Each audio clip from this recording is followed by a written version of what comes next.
Cordial saludo. A continuación vamos a hacer la sustentación de la tarea evaluación de las emisiones de los contaminantes atmosféricos de los hornos de ladrillo. Los integrantes del grupo somos Nicole Castillo y quien les habla, Fabio Parra. Introducción. En la India los ladrillos de arcilla cocida son un material de construcción con más del 90% de la participación actual del mercado y se espera que continúe con una participación de aproximadamente el 85% del mercado en material de construcción para el 2030. Siendo el segundo gran productor en el mundo después de China. Emplea unos 10 millones de trabajadores y consume alrededor de 25 millones de toneladas de carbón al año.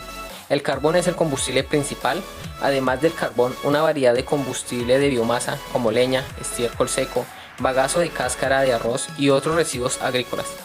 El proceso típico de fabricación de ladrillos en la India y otros países en desarrollo es menos eficiente desde el punto de vista energético y por lo tanto conduce a altos niveles de contaminación.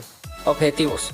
Evaluar 5 tecnologías de fabricación de ladrillos basadas en las mediciones realizadas en 17 hornos de ladrillos individuales. Reconocer los contaminantes atmosféricos emitidos en la fabricación de ladrillos de arcilla. Ahora vamos a ver el diagrama de flujo de la fabricación de ladrillos de arcilla.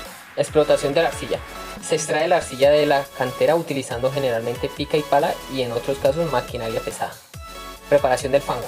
Eliminar los terrones de arcilla manteniendo una granulometría fina y adicionar agua a la arcilla hasta obtener un fango homogéneo. Moldeado de ladrillos. Se cortan los ladrillos en el fango. Secado de ladrillos. Dejar secar los adobes al medio ambiente. Cargado del horno. Llevar los adobes al interior del horno. Preparación de la quema. Iniciar el calentamiento del horno. Cocción de ladrillos. Mantener temperatura del horno entre 800 y 900 grados centígrados. Descargado del horno, sacar los ladrillos del horno. Almacenamiento de ladrillos, mantener los ladrillos en patio hasta que se entregue al cliente. Fuentes de energía. Las fuentes de energía utilizadas son el carbón, que es el combustible principal. Además del carbón, una variedad de combustibles de biomasa como leña, estiércol seco, bagazo de cáscara de arroz y otros residuos agrícolas. Los estándares de emisión admisibles aplicables a los hornos de ladrillo, de acuerdo a la legislación colombiana, tenemos que en la resolución 2254 del 2017 del medio ambiente donde se establece la norma de calidad del aire, en su artículo 2 establece los niveles máximos permisibles a las condiciones de referencia para contaminantes. Ahí está el material particulado, que es uno de los contaminantes que el horno emana, al igual que sulfatos y dióxido de carbono y CO. Podemos ver que en la tabla que están los niveles máximos permisibles ya de acuerdo a su tiempo de exposición, sea anual, sea diario, 24 horas o de 1 hora o de 8 horas, tal como está discriminado en la tabla.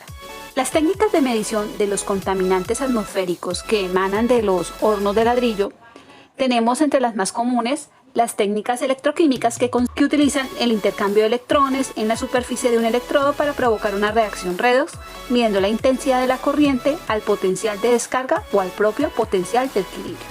Una muy común también es la gravimetría, que es un método analítico cuantitativo en los cuales las determinaciones de las sustancias se llevan a cabo por una diferencia de pesos, donde se determina la masa pesando el filtro a temperatura y humedad relativa controladas antes y después del muestreo.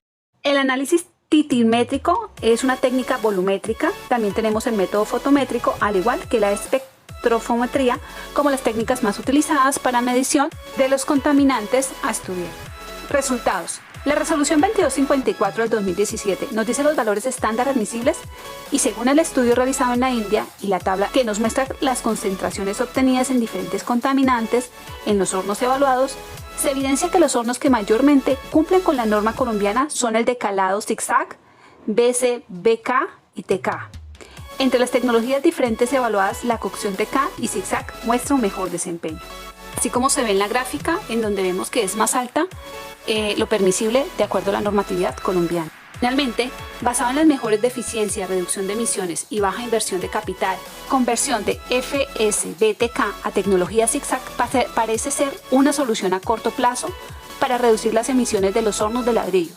Adicional, teniendo en cuenta la normatividad colombiana, la industria de ladrillos en los hornos enunciados como se muestra en la gráfica cumple con la normatividad colombiana. Muchas gracias.